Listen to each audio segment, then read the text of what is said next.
आज संपूर्ण देशामध्ये भाषा दिवस साजरा करण्यात येत आहे.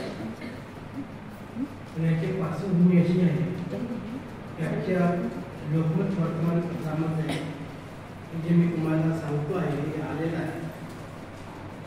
तर 1952 मध्ये फाळणी झाल्यानंतर पूर्व पाकिस्तान म्हणजे आता बांगलादेश तत्कालीन सरकारने म्हणजे बांगलादेशाच्या सरकारने अधिकृत भाषा म्हणून उर्दूला मान्यता दिली होती. या विरोधामध्ये ढाका विद्यापीठातील काही विद्यार्थी आणि सामाजिक कार्यकर्त्यांनी बंगाली या मातृभाषेसाठी आंदोलन केले होते आणि त्यामध्ये हिंसाचार झाला होता.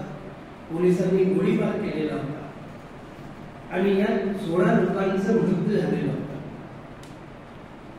त्यावेळेला सरकारने नमते घेतले आणि बंगाली भाषेला मान्यता दिली. भाषेसाठी प्राण देणाऱ्या लोकांच्या स्मरणार्थ युनेस्कोने आंतरराष्ट्रीय मातृभाषा दिन साजरा करण्याची घोषणा 1999 मध्ये केली. सरांनी जे सांगितलं की 1999 मध्ये जागतिक मातृभाषा दिन साजरा करावा, त्याची पार्श्वभूमी पाकिस्तानमध्ये जी फाळणी झाली होती त्यामध्ये आहे.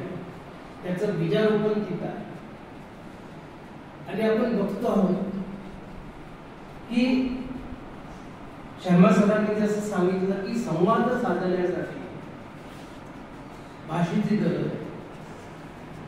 BA पार्टनरला एक भाग आहे की संवाद म्हणजे काय आणि संवाद हा कशासाठी आहे. आपल्या भावना व्यक्त करण्यासाठी, आपल्या भावना दुसऱ्यांना कळण्यासाठी भाषेची गरज आहे.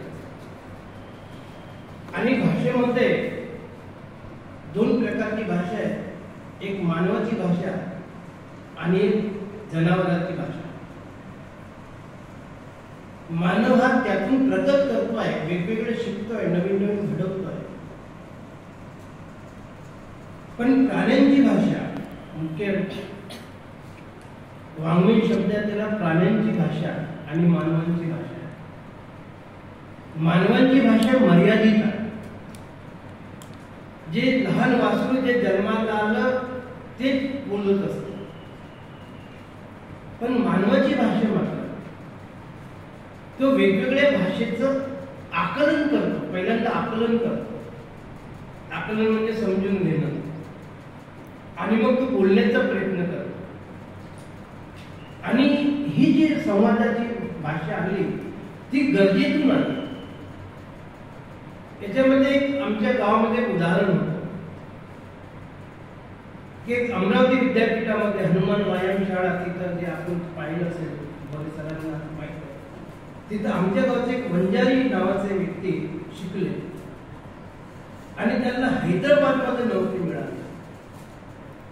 वडील जे होते ते मराठी भाषा बोलणारे, पण जेव्हा ते हैदराबादला गेले त्यावेळेला तिथली ते भाषा बोलायला लागले. आम्हाला भारी आकर्षण होते. माझ्या भावाचे मुलं लहान होते, ते गावामध्ये उन्हाळ्यामध्ये यायचे. माझे वडील त्यांचे मित्र होते, ते यायचे. त्यावेळेला आमच्या पुतण्या पुतणी त्यांना ते सांगत होते की ती भाषा बोलून दाखवा, कारण ते आकर्षण होतं. का बरं शिकले? गरजेतून शिकले. आणि आपण सुद्धा जी भाषा बोलतो आहोत ती गरजेतून भाषा बोलतो आहोत. कशासाठी? आपल्या भावना व्यक्त करण्यासाठी. प्रत्येक प्रसंगामध्ये आपल्याला ज्या कोणत्या भावना येत असतात त्या भावनांची नीट मांडणी संवाद घालण्यासाठी भाषेचा उपयोग आहे. आपल्याकडे ग्रांथिक भाषा आणि बोली भाषा याच्यामध्ये फरक आहे. मी अनेकदा सांगतो की मी शाळेमध्ये महाविद्यालयामध्ये जी भाषा शिकवितो ती मी घरी